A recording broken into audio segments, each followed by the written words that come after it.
Welcome again, third grade. We are going to continue with animal adaptation today, but we are also going to be starting our project as well today.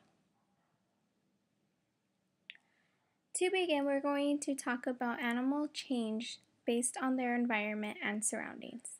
So let's just take a moment to think about, why do polar bears have thick white fur?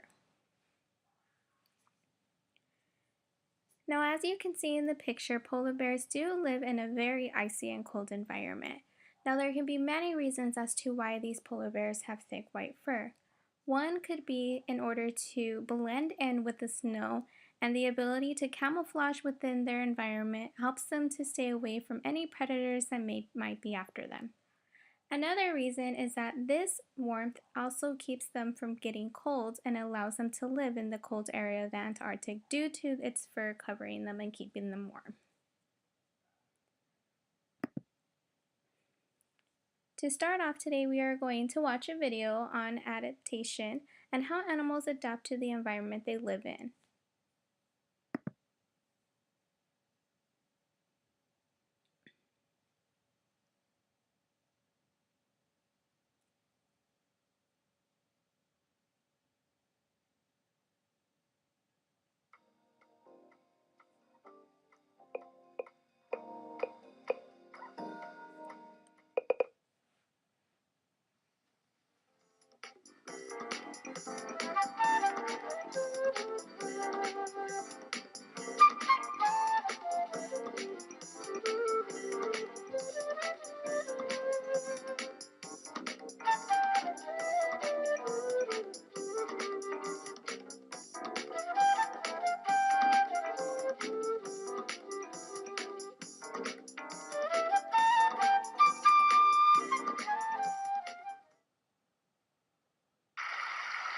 Notice how this fish, called a trout, blends in so well with the bottom of the stream.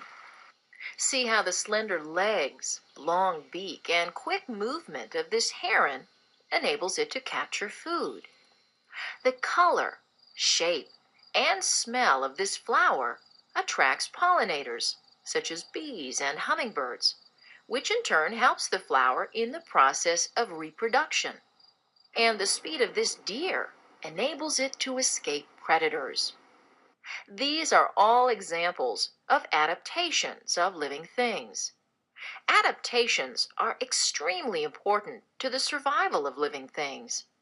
During the next few minutes, we're going to see why they're important and take a look at some of the many fascinating examples of adaptations.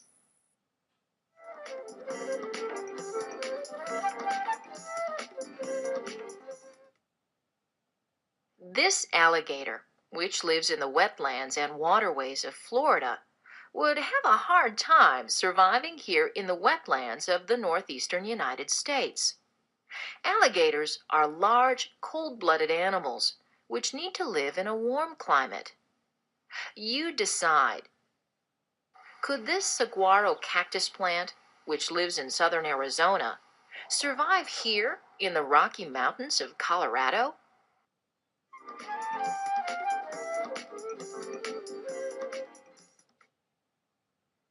This cactus probably could not survive in the Rockies, which are often buried deep in snow for several months a year. It's not adapted to live in this environment. Most living things possess adaptations which enable them to survive in the places where they live. So, what exactly are adaptations? Adaptations are characteristics that living things possess which help them survive and reproduce in their environment.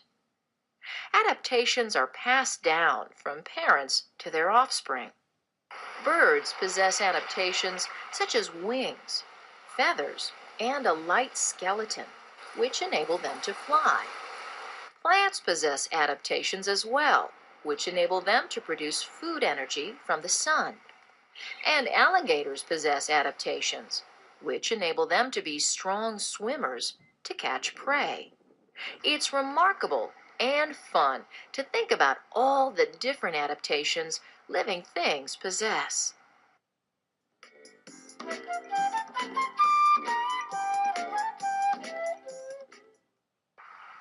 The elk eating grass in this meadow get their food in a much different way than this falcon, which captures birds for food. Every living thing has specific adaptations for obtaining food. Let's take a look at herbivores. They're animals that eat only plants.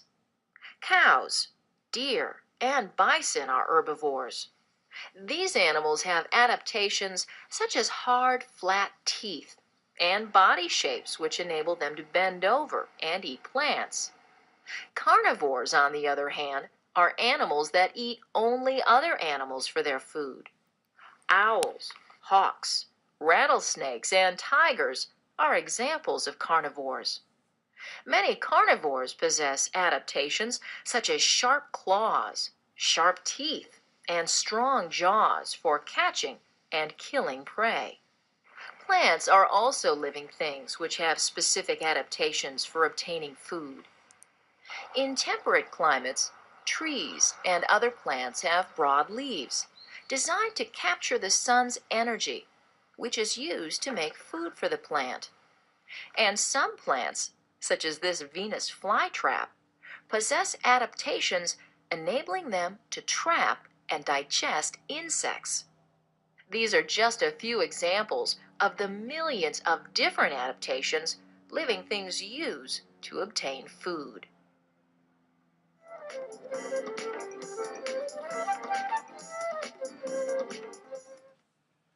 You observe. Locate the fish in this image.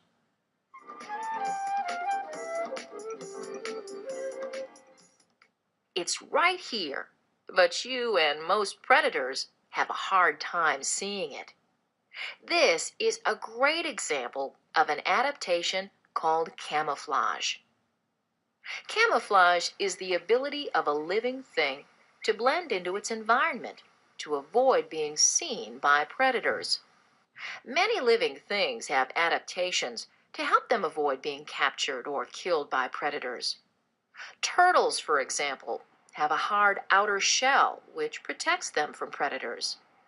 Bees and wasps can sting potential predators, and sea urchins possess sharp spines to protect their body. These are all examples of physical adaptations, also called structural adaptations.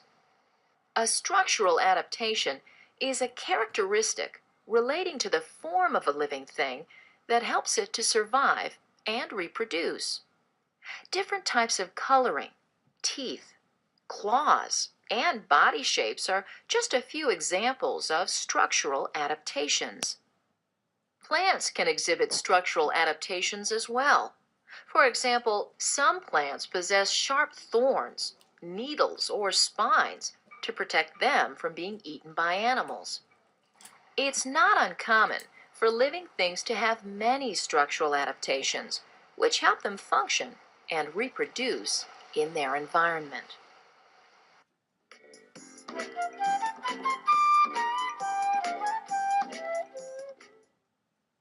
The environment seen here is a coral reef. It's made up of hundreds of different kinds of living things. Things that live here need to compete for food, space, and mates. Competition involves living things trying to use the same resources. Living things possess adaptations which help them compete for resources. Here in the eastern deciduous forest, plants compete for sunlight. Many plants possess adaptations to help them compete, such as different shaped leaves.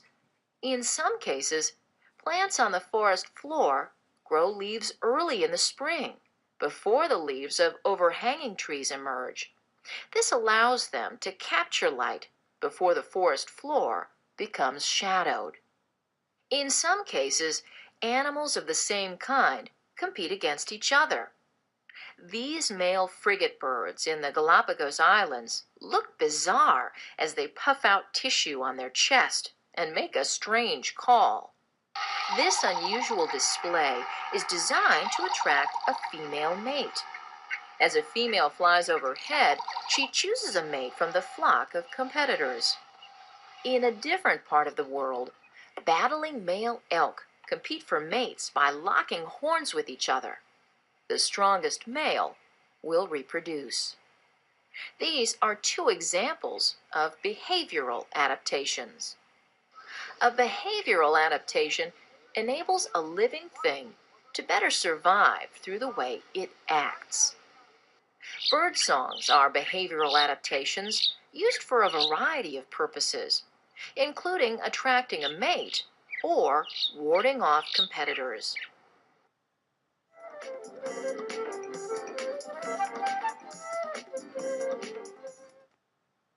This bear in the Sierra Nevada mountains of California hibernates in winter. These Arctic plants grow close to the ground and flower quickly, taking advantage of the short growing season. These are examples of adaptations to climate.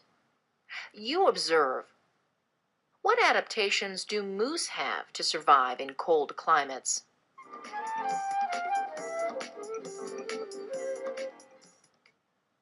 This moose has thick fur to keep it warm and long legs to walk in deep snow, to name just a couple of cold climate adaptations.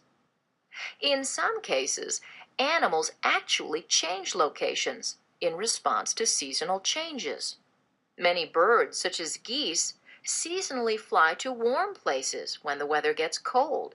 They then return when the weather warms. This process is called migration. Migration enables many animals to move to places where it's easier for them to survive. These are just a few examples of ways living things adapt to climate and changes in climate.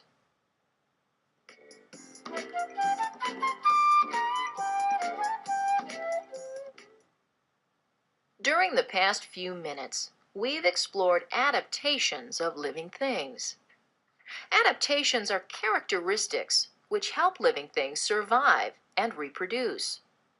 We saw that there are a wide variety of adaptations, including adaptations for obtaining food and adaptations for avoiding predators. We discussed some examples of adaptations that living things use to cope with competition. Finally, we explored some adaptations that living things possess to survive in different climates. During the program, we also discussed types of structural adaptations and behavioral adaptations. So, the next time you enjoy watching an animal eat or wonder how plants survive in the winter, think about some of the things we've discussed during the past few minutes. You just might think about the way living things act and adapt a little differently.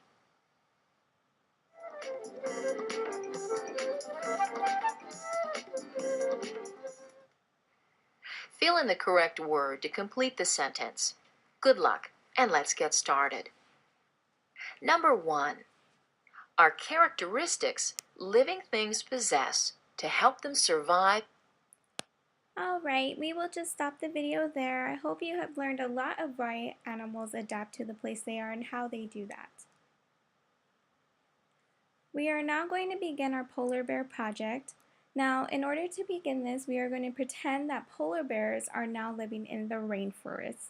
Now, you can totally tell that there are different kinds of environments where the polar bear lives and where they are going to live. So we will pretend that the polar bears are now living in the rainforest, and let's think about how would the food web change for a polar bear.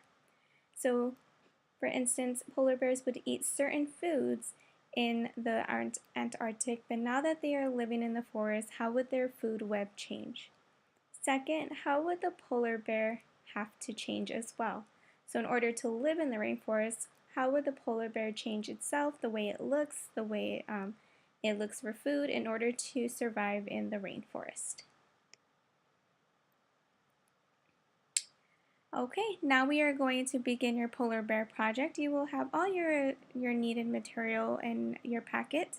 We go ahead and first thing you are going to do is create a new food chain for the bear who is now living in the forest. Second, you will draw a new look for the polar bear in the forest, and after that you will explain why these changes to their new look helps the polar bear survive in the rainforest. When you are all done with 1, 2, and 3, you will go ahead and move on to our next video about a polar bear and the climate around it in the Antarctic. We will watch the video to see how the climate today is affecting the polar bears, and then when we are finished, you are going to use your rough draft paper to explain how the polar bears are not adapting to their environment.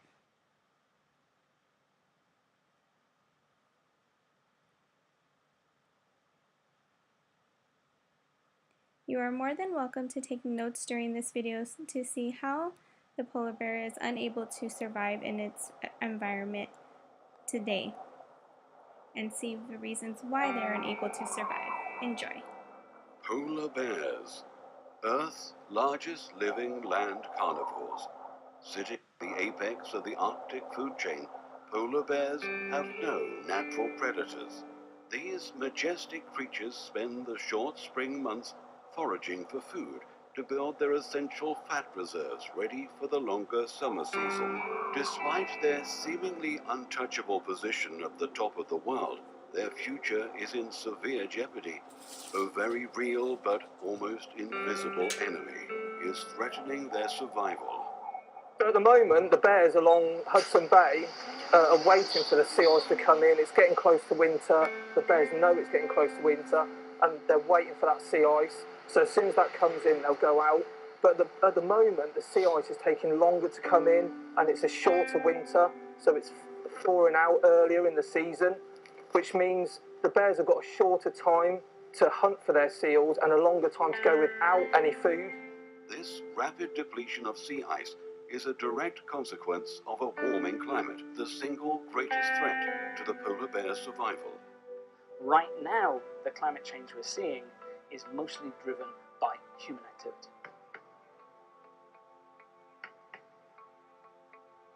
The reason why this Arctic sea ice isn't lasting as long is because when we burn fossil fuels like coal, gas and oil that supply us with energy and fuels our transport habits, it builds up in the atmosphere and it creates a blanket, and that blanket holds in the heat and it traps the heat, and as it traps the heat, the planet gets warmer, which means it's affecting the Arctic sea ice and affecting the polar bear's habitat.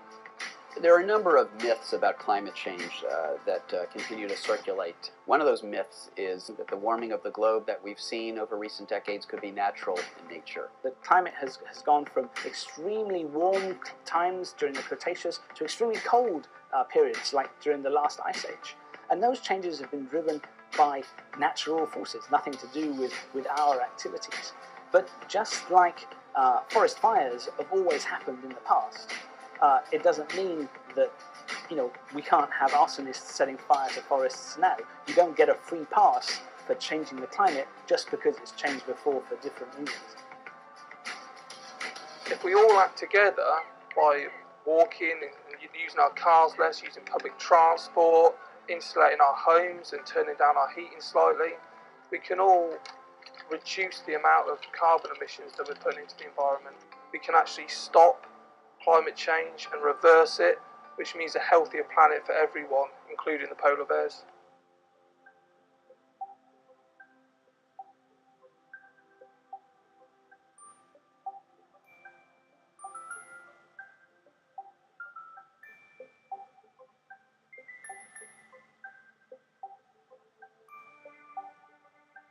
Yorkshire Wildlife Park Foundation and through Project Polar is really trying to promote and educate all the visitors that come to the park and on a wider basis really about how you can stop and reverse climate change.